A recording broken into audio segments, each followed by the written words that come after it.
تو شادی جو ہے وہ سب سے پہلا رشتہ تھا، ٹھیک ہے، میاں بیوی کا رشتہ سب سے پہلا رشتہ تھا. اور آپ کو پتہ ہے کہ یہ جو شادی ہے ہر مذہب جو ہے اس کے اندر جو اس کو مقدس سمجھا جاتا ہے، سیکرٹ سمجھا جاتا ہے، اور اس کو جو ہے اپنے اپنے ریچولز کے حساب سے ہر کوئی کرتا ہے. جیسے کرسچنز اپنے طریقے سے کرتے ہیں، اور آپ کو پتہ ہے کرسچن جو ہیں وہ تو اس میں جا کے کرتے ہیں، چرچ میں جا کے کرتے ہیں. جیسے ہم لوگوں کا ہے نا کہ مسجد میں جا کے کیا جائے نکاح کو، تو وہ بھی اپنے کچھ بھی ہو جائے، کوئی کتنا بھی ماڈرن ہو، امیر ہو، کچھ ہو، تو وہ لوگ جو ہیں اپنے اس میں جا کے کرتے ہیں، چرچ میں جا کے کرنا پسند کرتے ہیں، اور اس کو جو ہے نا وہ اپنا بہت اچھا سمجھتے ہیں. اسی طرح ہندو ہیں، ان کے اپنے ریچولز ہیں، جوز کے اپنے ریچولز ہیں. تو ہر مذہب میں جو ہے شادی جو ہے اس کو اچھا سمجھا جاتا ہے، اس کو حلال سمجھا جاتا ہے. اور اب اگر دیکھیں تو آج کل کے زمانے میں لوگ ان کے جو ہے وہ ریلیجن سے دور ہوتے جا رہے ہیں، اور وہ شادی نہیں کرنا چاہتے، کیونکہ ویسے تو آپ کو پتہ ہے کہ ان کے جو ہے اس میں بھی ریلیجن میں، ایون کرسچنز میں طلاق بھی نہیں ہے، ڈیورس بھی نہیں ہے. وہ کہتے ہیں نا کہ ہم جو ڈیتھ تک اپنا ایک دوسرے کا ساتھ نبھائیں گے. لیکن کیونکہ اب اتنی ڈیورسز ہو رہی ہیں، ریلیجن سے دور ہو گئے ہیں، اور پھر یہ کہ پھر اس میں ان کو اتنا کچھ دینا پڑتا ہے، آدھا اس کو دو آدھا اس کو دو. تو ان چکروں کی وجہ سے نا وہ جو ہے اپنے اس چیز سے، شادی سے جو ہے نا دور ہوتے جا رہے ہیں.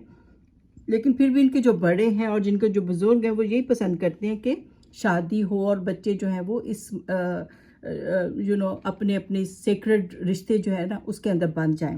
تو لیکن یہ کہ آپ کو ابھی کچھ عرصہ پہلے پتہ ہے کہ ہندو کا تو اتنا زیادہ اس رشتے کے اوپر اتنا زیادہ ان کا وہ تھا ایک اس کے اوپر اتنا اسٹرانگلی وہ بلیو کرتے تھے کہ ایون جب خاوند مر جاتا تھا تو وہ لڑکیوں کو، عورتوں کو کہتے تھے کہ ستی ہو جاؤ، اپنے آپ کو زندہ جلا دو اس کے ساتھ ہی، تمہاری اب کیا زندگی رہ گئی ہے، شوہر کے بغیر تو کوئی زندگی کچھ نہیں ہے. تو اتنا زیادہ اس کو جو نا پروموٹ کرتے تھے، اور اتنا تو اب تو شکر ہے اتنی ظالمانہ جو رسم ان کی ختم ہو گئی ہیں. تو اسلام جو ہے وہ بھی جو ہے وہ شادی کو بہت زیادہ پروموٹ کرتا ہے. ایون ڈیورسڈ ہو جائے یا کوئی ویڈو ہو جائے تو وہ اتنا زیادہ وہ کہتا ہے کہ اس کی جلدی جلدی شادی کراؤ. کیونکہ صحابہ جو تھے وہ بہت برا سمجھتے تھے کہ کوئی جو ہے وہ عورت جو ہے وہ اس میں بغیر شادی کے جو ہے نا وہ اپنی زندگی گزاری ہے. تو چاہے وہ ہوتی تھی کوئی کوئی ویڈو ہو جاتی تھی، طلاق ہو جاتی تھی، آپس میں دوستوں کی بھی چاہے بیوی ہوتی تھی، لیکن وہ جو ہے وہ اس کو کرتے تھے کہ ہم اسے شادی کر لیں. جیسے آپس میں بھی انہوں نے اپنی دوستوں کی بیویوں سے، اگر دوستوں کی ڈیتھ ہو گئی ہے، وہ ویڈو ہو گئی ہے، تو انہوں نے اس کو وہ کیا تھا، شادیاں کی تھیں. تو اس طرح سے شادی کو بہت پروموٹ کرتے تھے اور بہت برا سمجھتے تھے. اب دیکھیں اگر ہمارے بھی اب زمانے میں اگر کوئی جو ہے شادی کو جو ہے وہ نہیں کر پاتا، لائک اگر جو کوئی شادی کر لیتا ہے، جیسے ویڈو ہوتی ہے یا کوئی طلاق یافتہ ہوتی ہے، تو لوگ بہت اس کو باتیں بناتے ہیں. تو یہ کام ہمیں نہیں کرنا چاہیے کہ اس نے کیوں شادی کر لی، دوسری شادی کیوں کر لی، یہ غلط بات ہے. ٹھیک ہے، ہمیں پروموٹ کرنا چاہیے کہ اسلامی طریقہ ہے، کوئی عورت جو ہے وہ جو ہے خاص طور پہ اگر وہ کرنا چاہتی ہے تو اس کو جو ہے اس کو برا نہ سمجھا جائے اور اس کو جو ہے پروموٹ کیا جائے. تو اب خطبہ نکاح کی آیات جو ہیں اس کو ہم دیکھتے ہیں. اس میں سب سے پہلے جو ہے سورۃ نساء کی آیت کو لیا جاتا ہے، اور یہ جو آیات ہے اس میں ہم دیکھیں گے کہ تقویٰ کا لفظ جو ہے وہ بار بار بہت یوز ہوا ہے. تو تقویٰ کیا ہوتا ہے؟ آئی ہوپ کہ آپ کو پتہ ہو کہ تقویٰ کیا ہوتا ہے. تقویٰ جو ہوتا ہے اللہ کانشیس ہونا ہوتا ہے. ٹھیک ہے، اللہ فیئر آف اللہ ہوتا ہے، اور یہ ہوتا ہے کہ اللہ دیکھ رہا ہے، اور اس وجہ سے انسان جو ہے گناہ کو چھوڑ دے اور یہ کہ وہ نیکی کے راستے کے اوپر آ جائے. تو اس وجہ سے وہ جو ہے وہ گناہوں کو چھوڑ دیتا ہے کہ اللہ دیکھ رہا ہے. کہ اس میں ہم دیکھتے ہیں کہ آیات میں تقریباً 3 آیتیں یوز ہوتی ہیں، اور تو اس میں جو ہے نا 4 دفعہ جو ہے نا اللہ کے تقویٰ کی بات آتی ہے، اور پھر بھی بار بار اللہ کا ذکر آتا ہے اس میں کہ اللہ کو نہیں بھولنا آپ نے، کہ آپ اگر کسی کے اوپر زیادتی کرو تو آپ کو پتہ ہو کہ اللہ آپ کو دیکھ رہا ہے. تو اب ہم ان کو دیکھتے ہیں. تو پہلی جو آیت ہے سورۃ نساء کی جو لی جاتی ہے، اس میں اللہ تعالیٰ کہتے ہیں، آپ سورۃ نساء کی نا پہلی ہی آیت ہے نمبر 1 جو ہے، اس میں اللہ تعالیٰ نے کہا اے لوگو اپنے رب سے ڈرو. ٹھیک ہے، اپنے رب کا تقوی اختیار کرو. ایک پہلی دفعہ آ گیا، جس نے تمہیں ایک جان سے پیدا کیا، اور ہم سب کو پتہ کہ وہ جان کون ہے؟ حضرت آدم علیہ السلام، جس نے تمہیں آدم علیہ السلام سے پیدا کیا اور اسی جان سے اس کا جوڑا بنایا. تو جوڑا کون تھا؟ حضرت حوا، ٹھیک ہے، علیہ السلام. تو اے لوگوں اپنے رب سے ڈرو جس نے تمہیں ایک جان سے پیدا کیا اور اسی جان سے اس کا جوڑا بنایا. تو اور ان دونوں سے بہت سے مرد اور عورتیں دنیا میں پھیلا دیے. ٹھیک ہے، اس سے ہمیں یہ بھی بات تو پتہ چلتی ہے دیکھو ایونچولی تو جا کے ہم سب آدم و حوا سے مل جاتے ہیں نا، تو ہمیں یہ نہیں سوچنا چاہیے کہ ہمارا خاندان ان کے خاندان سے بہتر ہے یا وہ ہے اس طرح سے. وہ ٹھیک ہے اگر آپ کا سیم لیول کا ہوتا ہے تو آپ کی تھوڑی کمپیٹیبلٹی زیادہ ہو جاتی ہے، لیکن تقویٰ کو دیکھنا چاہیے اور یہ کہ یہ سوچیں کہ اوپر جاتے جاتے تو ہم سب آدم اور حوا علیہ السلام کی انہی کی تو ہم اولاد ہیں.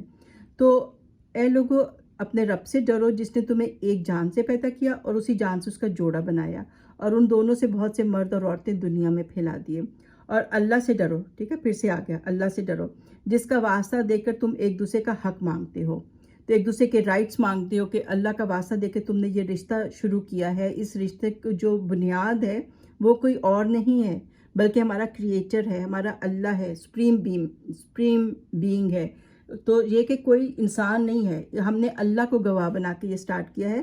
تو ہمیں ایک دوسرے کے اوپر زیادتی نہیں کرنی چاہیے اور ایک دوسرے کے حقوق پورے کرنے چاہیے، جس کا جو رسپانسبلٹی ہے اس کو پورا کرنا چاہیے. ٹھیک ہے، پھر آتا ہے اور رشتہ و قرابت کے تعلقات کو بگاڑنے سے پرہیز کرو. تو جو یہ رشتہ بنا ہے، نیا رشتہ بنا ہے، تو ایک اچھی جو ہے نا پازیٹیو اس کے ساتھ آپ اس کو سٹارٹ کرو. یہ نہیں کہ کئی دفعہ انسان جو ہے یا لڑکیاں جو ہے یا لڑکے جو ہے ایسے مائنڈ سیٹ کے ساتھ جاتے ہیں کہ ہم نے تو اب ایک جو ہے نا ایک لائن ڈرا کر دینی ہے اور ہم نے جو ہے نا اب ان کو جو ہے نا ایک وال ہم نے بنا دینی ہے اور ہم نے جو ہے نا اس کو کراس ہی نہیں کرنا. یہ ہمارے ان لاز ہیں اور یہ کہ ہم نے تو ان کے ساتھ جو ہے نا گھلنا ملنا ہی نہیں ہے. تو ایسے نہیں، ٹھیک ہے، ان کو تعلقات کو مضبوط بنانا چاہیے، ان کو بگاڑنا نہیں چاہیے. کہ اللہ نے کہا کہ ان رشتوں کو بگاڑنے سے پرہیز کرو کیونکہ یقین جانو کہ اللہ تم پہ نگران ہے، کہ اللہ جو تمہیں دیکھ رہا ہے کہ تم لوگ کیسے ان رشتوں کو نبھاتے ہو، کیسے ان کو لے کر آگے چلتے ہو. تو ایک نیگیٹو مائنڈ سیٹ کے ساتھ جو وہ نہیں چلنا چاہیے، کیونکہ بہت سی ابھی جیسے ہمارے پاس جیسے وہ بھی آتے ہیں نا پروفائلز آتے ہیں بچوں کے، تو ان میں کئی دفعہ بچیوں نے لکھا ہوتا ہے کہ ہم نے ان لاز کے ساتھ نہیں رہنا یا ٹھیک ہے اسلامی طریقہ یہ ہے کہ آپ اپنا انڈیپینڈنٹ رہو، لیکن کئی دفعہ حالات نہیں ہوتے، بچے کے پاس اتنی جاب نہیں ہوتی، اتنا وہ نہیں کر سکتا. تو یہ پہلے سے نہیں سوچ لینا چاہیے کہ ہم نے جو ہے ان کے ساتھ ہی رہنا. اگر رہنا پڑے تو یہ کہ ان کے ساتھ اچھے طریقے سے رہنا چاہیے اور ان کو جو ہے نبھانا چاہیے. کیونکہ اللہ نے پہلی ہی آیت میں یہ کہہ دیا، اس کو میں دوبارہ سے پڑھوں گی، اے لوگو اپنے رب سے ڈرو جس نے تمہیں ایک جان سے پیدا کیا اور اسی جان سے اس کا جوڑا بنایا اور ان دونوں سے بہت مرد اور عورتیں دنیا میں پھیلا دیے. اور اللہ سے ڈرو جس کا واسطہ دے کر تم ایک دوسرے کا حق مانگتے ہو اور رشتہ و قرابت کے تعلقات کو بگاڑنے سے پرہیز کرو اور یقین جانو کہ اللہ تم پر نگران ہے. تو اپنا مائنڈ سیٹ بالکل کلیئر کر کے جانا چاہیے، بالکل صحیح کر کے جانا چاہیے کہ ہم جو ہیں ہم وہ کریں گے، تعلقات اچھے کریں گے. ٹھیک ہے، تو یہ پہلی آیت ہوگی. دوسری آیت جو ہے وہ آل عمران سے آتی ہے، آیت نمبر 102 ہے. اس میں اللہ کہتے ہیں اے ایمان والو اللہ سے ڈرو. ٹھیک ہے، 3 دفعہ ہو گیا. اللہ سے ڈرو جیسا کہ اس سے ڈرنے کا حق ہے اور تمہیں موت آئے مگر اس حال میں کہ تم مسلم ہو. تو اسلام کی حالت میں تمہیں موت آئے.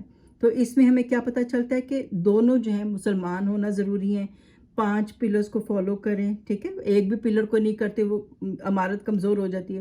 لیکن بہرحال توحید ہونی چاہیے، بچے جو ہیں ان کو 5 پلرز کو obey کرنا چاہیے.